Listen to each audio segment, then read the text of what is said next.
আজকে আমি তোমাদের অংশীদারি কারবার চ্যাপ্টারের কোষে দেখি 14 থেকে শুরু করব ক্লাস 10-এর। কি বলেছে প্রথম অঙ্কটা? আমি ও আমার বন্ধু মালা দুজনে যথাক্রমে 15,000 টাকা ও 25,000 টাকা মূলধন নিয়ে একটি ব্যবসা শুরু করলাম। 1 বছরে 16,800 টাকা লাভ হলো। হিসাব করে দেখি আমরা কে কত টাকা লভ্যাংশ পাবো। তাহলে লাভ কত হয়েছিল? 16,800 টাকা। এটা আমাদের লাভ হয়েছে 1 বছরে। কি জানতে চেয়েছে? আমরা কে কত টাকা লভ্যাংশ পেলাম, মানে আমি আর আমার বন্ধু মালা। তাহলে লিখব আমি ও আমার বন্ধু মালা মূলধনের অনুপাত দিয়ে আমরা লিখব 15,000 ইস্টু 25,000। কাটাকুটি করলে 5 3 15, 5 5 25, তাহলে 3:5 হচ্ছে। ঠিক আছে, অতএব মোট অনুপাতের সমষ্টি যদি আমি যোগ করে দিই তাহলে কত দেখাবে? 3 + 5 = 8। ঠিক আছে, 8-এর মধ্যে আমি পেয়েছি 3 আর আমার বন্ধু মালা পেয়েছে 5। এবার 1 বছরে 16,800 টাকা লাভ হলে আমরা কে কত টাকা লভ্যাংশ পাবো? তাহলে অতএব আমার লভ্যাংশ কত হবে? 8-এর মধ্যে 3 মানে 3-এর 8, আর কত টাকা আছে? 16,800 টাকা। 16,800, 8 দুগুণে 16, 8 একে 8, 0 0, মানে 3 একে 3, 3 দুগুণে 6, 63 টাকা, 6300 বা 6,300 টাকা। অতএব আমার বন্ধু মালার লভ্যাংশ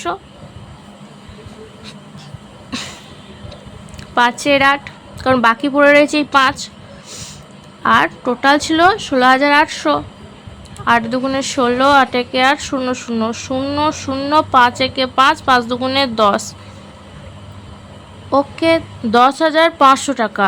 তাহলে কি চেয়েছে আমাদেরকে? হিসাব করে দেখি আমরা কে কত টাকা লভ্যাংশ পাবো। অতএব আমি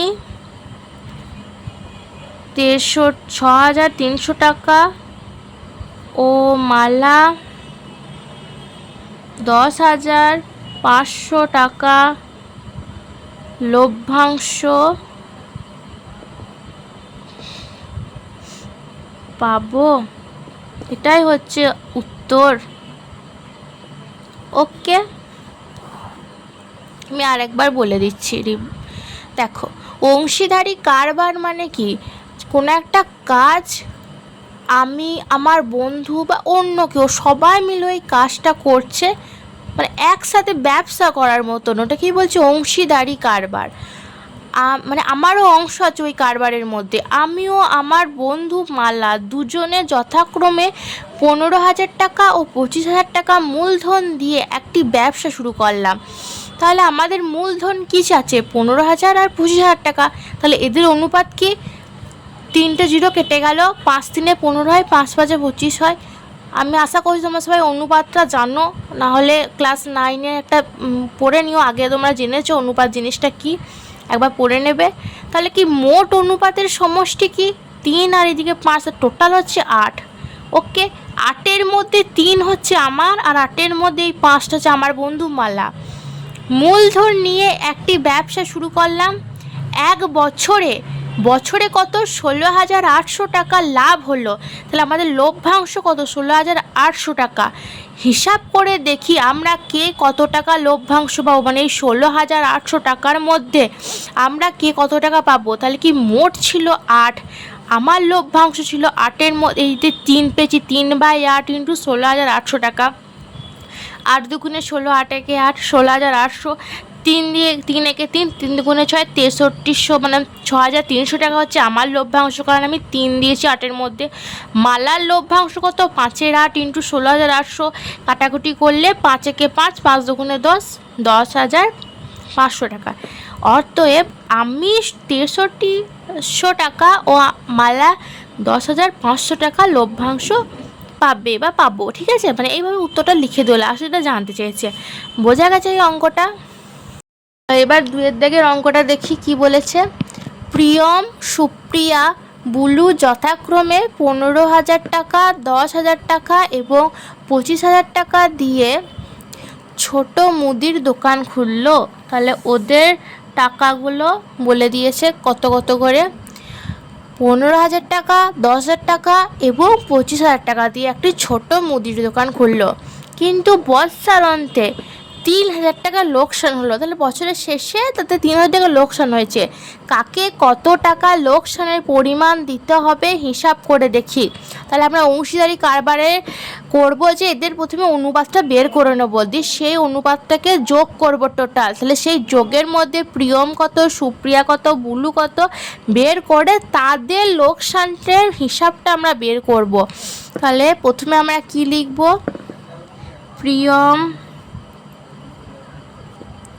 সুপ্রিয়া আর বুলু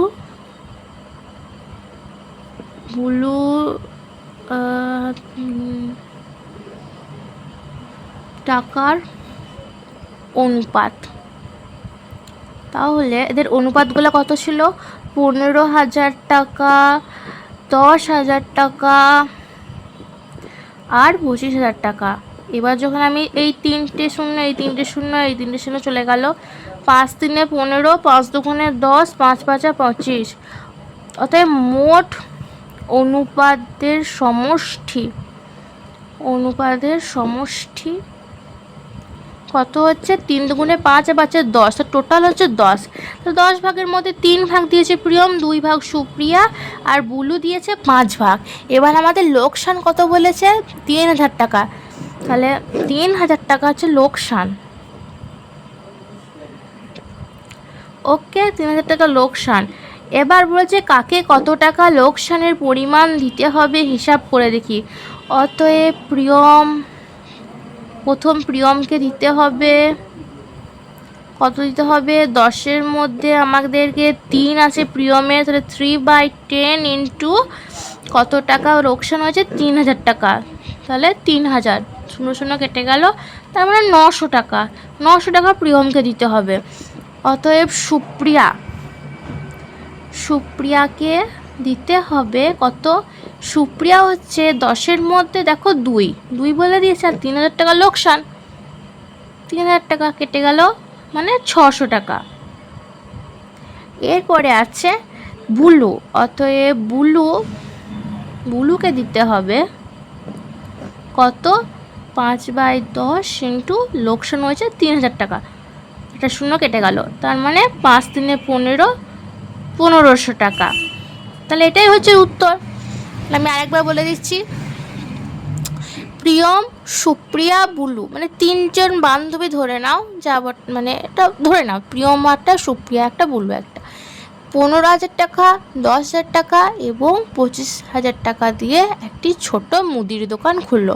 তাহলে মুদির দোকান খোলার জন্য যে টাকাগুলো দিয়েছে 3টে বন্ধু, তাহলে তাদের অনুপাত কত হবে? 15,000 টাকা, 10,000 টাকা আর 25,000 টাকা। আমরা প্রথমে অনুপাত আকারে লিখব, তারপর দেখবো যে এখানে 1, 2, 3টে, এখানেও 1, 2, 3টে, এখানেও 1, 2, 3টে, 3টে শূন্য কমন আছে, মানে ওই 3টে শূন্য আমরা মনে মনে বাদ দিয়ে দিচ্ছি। তাহলে পড়ে রয়েছে 15, 10 আর 25। এবার 15, 10, 25কে যদি আমরা 5 দিয়ে কাটাকুটি করি, তাহলে 5×3 = 15, 5×2 = 10 আর 5×5 = 25। তাহলে প্রিয়ম, সুপ্রিয়া আর বুলুর টাকার অনুপাত কত হচ্ছে? 3:2:5। এবার কি, এটা হচ্ছে টাকার অনুপাত। এবার মোট অনুপাতের সমষ্টি কত? 3 + 2 + 5, মানে 5 + 5 = 10। তাহলে কোনো একটা কাজ 10-এর মধ্যে 3 ভাগ হচ্ছে প্রিয়ম, 2 ভাগ হচ্ছে সুপ্রিয়া আর 5 ভাগ হচ্ছে বুলু। এবার কি বলেছে? কিন্তু বৎসর অন্তে, মানে বছরের শেষে 3,000 টাকা লোকসান হলো। তাহলে লোকসান হয়েছে 3,000 টাকা। আমাদেরকে কি চাইছে, কাকে কত টাকা লোকসানের পরিমাণ দিতে হবে। তাহলে অতএব প্রিয়মকে দিতে হবে 10-এর মধ্যেই 3, মানে 3/10 ইন্টু 3,000, 0 কেটে গেল 900 টাকা। সুপ্রিয়াকে দিতে হবে 2/10 ইন্টু 3,000, তার মানে 0 কেটে গেল 600 টাকা। বুলুকে দিতে হবে 5/10, 3,000, তার মানে 1500 টাকা।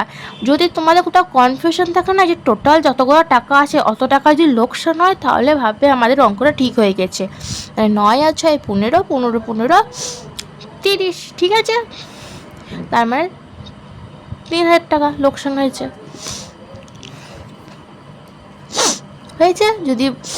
যদি তোমরা আজকে অঙ্ক দুটো বুঝে থাকো, তাহলে আমাকে কমেন্ট করে জানাবে, পারলে বন্ধুদেরকে শেয়ার করবে। Thank you.